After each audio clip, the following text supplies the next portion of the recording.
നമസ്കാരം. ബംഗാളിൽ നുഴഞ്ഞുകയറ്റക്കാരെ പുറത്താക്കി BJP സർക്കാർ. വേലി കെട്ടി അടച്ചു വഴി. ഇനി വെടിവെച്ചിടും.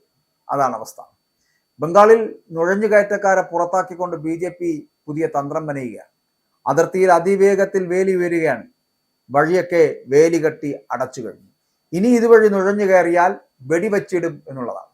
പശ്ചിമ ബംഗാളിന്റെ മണ്ണിൽ കാവിപ്പടയോട്ടത്തിന് പിന്നാലെ നുഴഞ്ഞുകയറ്റക്കാർക്കെതിരെ കർശനമായിട്ടുള്ള നടപടിയുമായിട്ട് മുഖ്യമന്ത്രി സുവേന്ദു അധികാരി എത്തിയിരിക്കുന്നു. ബംഗ്ലാദേശ് അതിർത്തിയിൽ വേലി നിർമ്മാണം പൂർത്തിയാക്കാൻ ആവശ്യമായിട്ടുള്ള ഭൂമി 45 ദിവസത്തിനകം BSFന് കൈമാറുമെന്ന് പുതിയ സർക്കാർ പ്രഖ്യാപിച്ചും കഴിഞ്ഞു. അധികാരമേറ്റതിന് പിന്നാലെ ചേർന്ന ആദ്യ മന്ത്രിസഭാ യോഗത്തിലാണ് അതിർത്തി സുരക്ഷ ഉറപ്പാക്കുവാനുള്ള നിർണായക തീരുമാനം ഉണ്ടായിരിക്കുന്നത്. ഇതോടെ വർഷങ്ങളായി ബംഗാളിനെ അലട്ടുന്ന നുഴഞ്ഞുകയറ്റ പ്രശ്നത്തിന് ശാശ്വതമായിട്ടുള്ള പരിഹാരമാകുമെന്നാണ് കരുതപ്പെടുന്നത്. ബംഗ്ലാദേശുമായിട്ടുള്ള 4097 കിലോമീറ്റർ അതിർത്തിയിലെ വേലി നിർമ്മാണം കഴിഞ്ഞ സർക്കാരിന്റെ കാലത്ത് ബോധപൂർവം വൈകിപ്പിച്ചു എന്നാണ് സുവേന്ദു അധികാരിയുടെ ആരോപണം. 127 കിലോമീറ്റർ വേലി നിർമ്മിക്കേണ്ട സ്ഥാനത്ത് വെറും 8 കിലോമീറ്റർ മാത്രമാണ് കഴിഞ്ഞ സർക്കാർ ചെയ്തത് എന്നുള്ളതാണ്. വോട്ട് ബാങ്കിന് വേണ്ടിയിട്ട് അതിർത്തി തുറന്നിട്ടവർക്ക് ഇനി ഇവിടെ സ്ഥാനമില്ല എന്നാണ് സുവേന്ദു അധികാരി പറയുന്നത്. ഭൂമി കൈമാറ്റ നടപടികൾ ഇന്ന് തന്നെ ആരംഭിക്കുവാൻ ഉദ്യോഗസ്ഥർക്ക് അദ്ദേഹം നിർദ്ദേശം നൽകി കഴിഞ്ഞു. കഴിഞ്ഞ സർക്കാർ തടഞ്ഞുവെച്ച ആയുഷ്മാൻ ഭാരത് ഉൾപ്പെടെയുള്ള എല്ലാ കേന്ദ്ര പദ്ധതികളും ബംഗാളിൽ നടപ്പിലാക്കാൻ മന്ത്രിസഭ പച്ചക്കൊടി കാണിച്ചു കഴിഞ്ഞു. പ്രധാനമന്ത്രി ഉജ്ജ്വല യോജന പ്രകാരമുള്ള ഗ്യാസ് കണക്ഷൻ അപേക്ഷകൾ മുൻഗണനാടിസ്ഥാനത്തിൽ തീർപ്പാക്കും. സംസ്ഥാനത്ത് ഭാരതീയ ന്യായ സംഹിത ഇന്നു മുതൽ പ്രാബല്യത്തിൽ വരും. കൂടാതെ 2025 ജൂണിലെ കേന്ദ്ര ആഭ്യന്തര മന്ത്രാലയത്തിന്റെ സർക്കുലർ പ്രകാരം സെൻസസ് നടപടികൾ ഉടൻ ആരംഭിക്കുവാനും തീരുമാനമായി. തെരഞ്ഞെടുപ്പിന് ശേഷമുണ്ടായ രാഷ്ട്രീയ ആക്രമണങ്ങളിൽ കൊല്ലപ്പെട്ട 321 BJP പ്രവർത്തകരുടെ കുടുംബങ്ങളുടെ ഉത്തരവാദിത്തം സംസ്ഥാന സർക്കാർ ഏറ്റെടുക്കുമെന്ന് സുവേന്ദു അധികാരി പ്രഖ്യാപിക്കുകയും ചെയ്തു.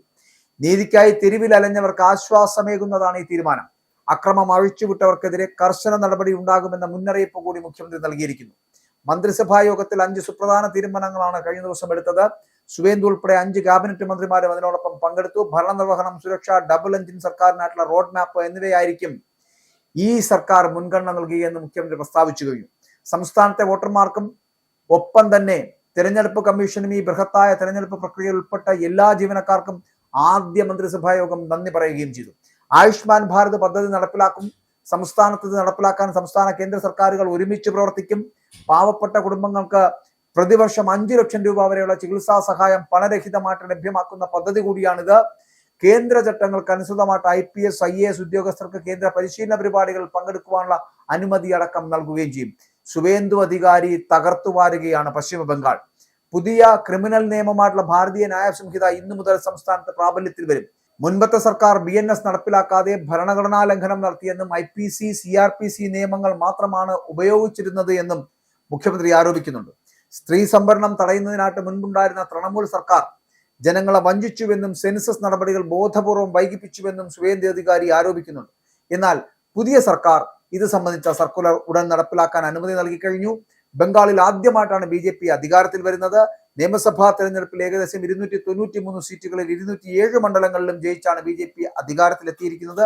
80 സീറ്റുകൾ മാത്രമാണ് തൃണമൂൽ കോൺഗ്രസിന് ലഭിച്ചത് എന്നുള്ളത് കൂടി ശ്രദ്ധേയമാണ്. കാരണം ഇവിടെയൊക്കെ നമ്മൾ ശ്രദ്ധിക്കേണ്ടത്, എവിടെയൊക്കെ അധികാരം നഷ്ടപ്പെട്ടിട്ടുണ്ടോ അവിടെയെല്ലാം അധികാരത്തിന്റെ കുങ്കിൽ ജനങ്ങളെ ഭരിക്കാൻ ശ്രമിച്ചപ്പോഴാണ് അവർ തിരിച്ചടി കൊടുത്തത് എന്നുള്ളത്. ആരോടും ഏത് തരത്തിലും ഇത്തരത്തിലുള്ള പ്രവണതകൾ നടത്താൻ ശ്രമിക്കുന്ന മുഖ്യമന്ത്രിമാരെയും മന്ത്രിമാരെയും സർക്കാരുകളെയുമാണ് ഇപ്രാവശ്യം ജനങ്ങൾ കടപുഴക്കിയിരിക്കുന്നത് എന്നുള്ളത്. അതുകൊണ്ട് തന്നെയാണ് തൃണമൂൽ കോൺഗ്രസിന്റെ ഇത്രത്തോളം വാശിയും വെറുപ്പും കൂട്ടുന്ന തരത്തിലുള്ള പ്രവർത്തനങ്ങൾ, വ്യക്തിവൈരാഗ്യം തീർക്കുന്ന പ്രവർത്തനങ്ങളാണ് തൃണമൂൽ കോൺഗ്രസിന്റെ നേതാവ് മമതാ ബാനർജി അടക്കം കടപുഴക്കിയത് എന്നുള്ളതാണ്. ഇല്ലെങ്കിൽ ചിലപ്പോൾ ഒരു ഭരണം കൂടി വീണ്ടും ലഭിച്ചേനെ. പക്ഷെ അതിന് അവിടുത്തെ ജനങ്ങൾ തയ്യാറായിരുന്നില്ല. 35 വർഷം ഭരിച്ച CPMനെ ഇവിടെ തുടച്ചു കളഞ്ഞവരാണ് ബംഗാളികൾ. അതുകൊണ്ട് തന്നെ പശ്ചിമ ബംഗാളിൽ തൃണമൂൽ കോൺഗ്രസിനെ തുളച്ചു കളയാനും അധിക സമയം വേണ്ടി വന്നില്ല എന്നുള്ളതാണ്. എന്തായാലും ഇത്രയും സീറ്റുകളുടെ പിൻബലത്തോടു ഏകദേശം 207 സീറ്റോളം അതിന്റെ പിൻബലത്തിൽ പശ്ചിമ ബംഗാളിൽ ഭരണം BJP ആരംഭിക്കുമ്പോൾ ഇനി എത്ര കാലം ഇവർ ഭരിക്കുമെന്നുള്ളത് കാത്തിരുന്ന് കാണും.